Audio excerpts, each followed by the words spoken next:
Bienvenidos una vez más a mi canal. ¿Cómo están? Soy Hots y en el podcast de esta semana voy a hablarles sobre la masturbación. Quería hablar de este tema principalmente porque hasta el día de hoy se sigue tratando como un tabú. Un poco menos, es cierto, pero sigue siendo así en gran parte del mundo, lleno de mitos y tonterías varias como: te crecerán pelos en las manos, no crecerás de estatura, te provocará cáncer y muchísimas estupideces más, la mayoría sin sentido alguno. Pero esto no siempre ha sido así, ha cambiado todo este concepto de la masturbación a lo largo de los años. Y por cierto, si me escuchan un poco diferente es que estoy probando un nuevo micro, así que también déjenme en los comentarios cómo se me escucha. Y en la gente de Spotify, denle un follow, así sé que se está escuchando bien. Cuestión que en la antigüedad era un acto común, personal y privado la mayoría de veces, pero jamás denigrante ni prohibido por ninguna ley. No está muy claro desde cuándo empezó a ser condenada y vista como algo perverso y amoral, pero de lo que sí estamos seguros es que en gran parte es culpa de la iglesia. Los mitos más antiguos de la Mesopotamia y Egipto hablan del dios Apsu, que nació del océano primigenio, creándose a sí mismo mediante la masturbación, saliva y lágrimas, y de esa forma dio vida a la Vía Láctea. Por eso no es nada raro que las reinas egipcias fueran enterradas hace más de 4000 años con todos los objetos que necesitarían en el más allá, principalmente ropa, peines y sus dildos, también llamados consoladores. Aunque solo el rígido código de los espartanos condenaba la masturbación, el resto de los griegos la consideraban como un don de los dioses, puesto que el dios Hermes le enseñó a su hijo Pan, más conocido como Fauno, a masturbarse para aguantar el desdén de la ninfa Hecho. El Fauno aprendió bien la lección, superó su dolor y transmitió la enseñanza a los primeros pastores de la Arcadia griega. La masturbación era común, bastante común, entre hombres y mujeres, pero es importante también destacar que por más que haya sido un obsequio de los dioses, era considerada una actividad privada y muy personal, aunque como toda regla tenía su excepción. Por ejemplo, el filósofo Diógenes se levantaba la toga y se masturbaba frente al público en Agora. Obviamente, el pueblo se sorprendía y las chicas, unas más, unas menos, se sonrojaban. Diógenes trataba de enseñar que todas las actividades humanas merecen ser hechas en público, que ninguna de ellas es tan vergonzosa como para requerir privacidad. De todas formas, aunque innovadora y audaz en todo su sentido su propuesta, sus contemporáneos no estuvieron de acuerdo y no fue secundada esta idea. También el famoso médico griego Galeo sostenía que la retención de semen en el organismo era peligrosa y causante de mala salud. Citaba al mismo Diógenes como ejemplo de una persona culta que practicaba el sexo y que también se masturbaba para evitar riesgos de retención. También hay algunos dramaturgos que mencionan los consoladores en sus comedias, mientras los artesanos representaban en sus jarras y cuencos la ciudad de Mileto. Para esa fecha se había hecho famosa en todo el mundo del Mediterráneo debido al cuero con el que se confeccionaban sus consoladores, tanto así que Lisatra, la heroína de la obra homónima de Aristófanes, se quejaba tristemente de la escasez de dildos. Para quienes no lo saben, Lisistrata es una comedia que narra la historia de un grupo de mujeres que decidieron suspender las relaciones sexuales con sus maridos hasta que estos pusieran fin a la interminable guerra entre Atenas y Esparta para cumplir su objetivo. Echan obviamente de menos los buenos consoladores de Mileto confeccionados con piel de perro, sí, de perro. Y en fin, es una buena comedia, así que si pueden leerla, léanla, encontrarán seguramente algo fácil. Y bueno, continuando con el curso de la historia, la masturbación cayó en desgracia en Europa con el inicio del cristianismo. Pero lo curioso es que la Biblia no hace mención alguna sobre la masturbación. A pesar de eso, los primeros padres de la iglesia se oponían a esta práctica, ya que cualquier tipo de sexo no reproductivo, por ejemplo, Agustín de Hiponia, que nació en el 350 y murió en el 430 después de Cristo, una edad bastante corta, fue un obispo influyente de los primeros años de la iglesia cristiana. Enseñaba que la masturbación y otras formas de relaciones sin penetración eran pecados peores que la fornicación, la violación, el incesto o el adulterio. sostenía que la masturbación y otras actividades sexuales no reproductivas eran pecados antinaturales porque eran anticonceptivos, como la fornicación, la violación, el incesto y el adulterio podían conducir al embarazo. Eran pecados naturales, entre comillas, y por lo tanto mucho menos graves que los pecados antinaturales, entre comillas. De esta manera, y desde esa fecha, la masturbación fue considerada como un pecado y uno de los más graves casi, incluso más grave que una violación o el incesto. Y la condena de Agustín de Hipona a la masturbación como pecado antinatural fue aceptada por toda la Iglesia durante la Edad Media y restablecida en el siglo XIII por Santo Tomás de Aquino en su Summa Teología. La historia bíblica de Onán, también citada frecuentemente como un texto en contra de la masturbación, en realidad se refiere al pecado cometido por Onán al rehusarse a obedecer el mandamiento de Dios de fecundar a su cuñada viuda.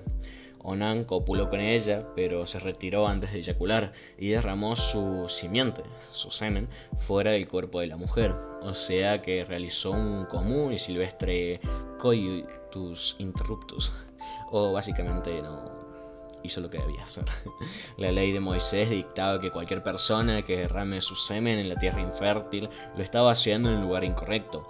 En el siglo XVI, Martín Lutero confunde aquel interruptus con la palma de la mano y con eso contribuye a aumentar el estigma que ya llevaba.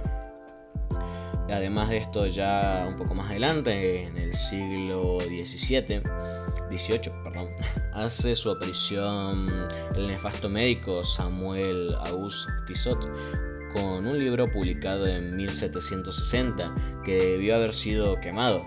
De este panfleto se editaron cientos de ediciones que fueron leídas desde Voltaire y Rousseau hasta los fundadores de los Estados Unidos, y en él se difundían los más horripilantes mitos acerca de la masturbación y del síndrome post-masturbatorio. En Europa y Norteamérica se empaparon de las advertencias que hacía Tissot sobre la masturbación y curiosamente fue publicado hasta bien entrado el siglo XX, logrando crear un temor casi universal. También en la época victoriana se vio a la masturbación casi como raíz de muchos de los problemas del mundo. Varios libros de medicina del siglo XIX describen como secuelas directas de la masturbación el alargamiento, locura pasiva y la inevitable pérdida del cabello. Imagínense la mala fama que se llevaba un pobre calvo inglés. Algunos textos incluso consideraban una práctica potencialmente mortal. En mi opinión, entre comillas, escribió el doctor Rebelier, ni la peste ni la guerra han sido o han tenido efectos tan desastrosos para la humanidad como el miserable hábito de la masturbación. Espero entonces una lucrativa oleada de tratamientos para esta, entre comillas, enfermedad. Llevando a los curanderos hasta los Estados Unidos, se patentaron dispositivos insólitos para evitar las erecciones nocturnas no deseadas. Igual ya en esta misma época se presentó un curioso fenómeno. Los médicos solían combatir la histeria femenina acariciando manualmente el clítoris de las pacientes hasta que pudieran alcanzar el orgasmo, que en esa época era conocido como paroxismo histérico, puesto que consideraba que el deseo sexual femenino reprimido era una enfermedad. Increíblemente esta costumbre dio origen al nacimiento de los vibradores, ya que los médicos se cansaban de manipular manualmente tantos clítoris. Ya a finales del siglo XIX y comienzos del siglo XX aparece Sigmund Freud y reconoce que la masturbación podía tener efectos beneficiosos como aliviar el estrés y evitar las enfermedades de transmisión sexual. Sin embargo, advertía que la masturbación podía causar trastornos neuróticos, especialmente neurastenia. Y a mediados del siglo XX, el estigma contra la masturbación seguía siendo todavía muy fuerte. Los estudios demostraban que 9 de cada 10 niños a los que se encontraban masturbándose eran severamente amenazados, castigados y aterrorizados con un argumento que se volverían locos, ciegos o que incluso podrían llegar a morir, o que les iban a cortar el pene o coser la vagina. Un 82% de los alumnos de primer año de la universidad todavía creían que la masturbación era peligrosa. Y tuvo que llegar Alfred Kinsey junto a un grupo de colegas y publicar los resultados de más de 15 años de investigación sobre la conducta sexual humana. Una de las contribuciones más importantes de este trabajo fue precisamente considerar a la masturbación como algo normal y debilitar el estigma que rodeaba. Los resultados eran reveladores, ya que el 97% de los hombres y el 62% de las mujeres se habían masturbado alguna vez en su vida y habían alcanzado el orgasmo. Y es curioso porque los hombres, la sociedad, podían aceptar el informe de Kinsey sobre las actividades sexuales masculinas, pero no podían aceptar la dura realidad de las conductas sexuales de las mujeres norteamericanas. Fue como un shock, como un balde de agua fría al machismo, al enterarse o que les dijeran en la cara que una mujer podía masturbarse, tener orgasmo, tener sexo antes y fuera del matrimonio o incluso con otras mujeres. La iglesia levantó su voz de protesta en todo el país, sin siquiera echar un vistazo a leer el trabajo de Kinsey. El entonces carismático religioso Billy Graham escribió: "Es imposible estimar el daño que causa este libro a la ya deteriorada moral norteamericana". El remeló fue tal que hasta un senador, como siempre McCarthy, denunció al trabajo de Kinsey como parte de la conspiración comunista en todo el país. Las personas con el apellido de Kinsey publicaban avisos en los diarios para aclarar que no estaban relacionados con el autor. Finalmente, y a causa del furor provocado, la Fundación Rockefeller retiró su apoyo al trabajo de la investigación de Kinsey, pero ya era muy tarde. La sociedad, al menos en el mundo occidental, se había despojado de los tabúes sexuales. Y los estudios llevados a cabo después de la muerte de Kinsey confirmaron sus conclusiones. Para la década de los 70, el 84% de los estudiantes universitarios ya no creían que la masturbación les causaría inestabilidad emocional o mental. El mito había sido desvariado, había caído.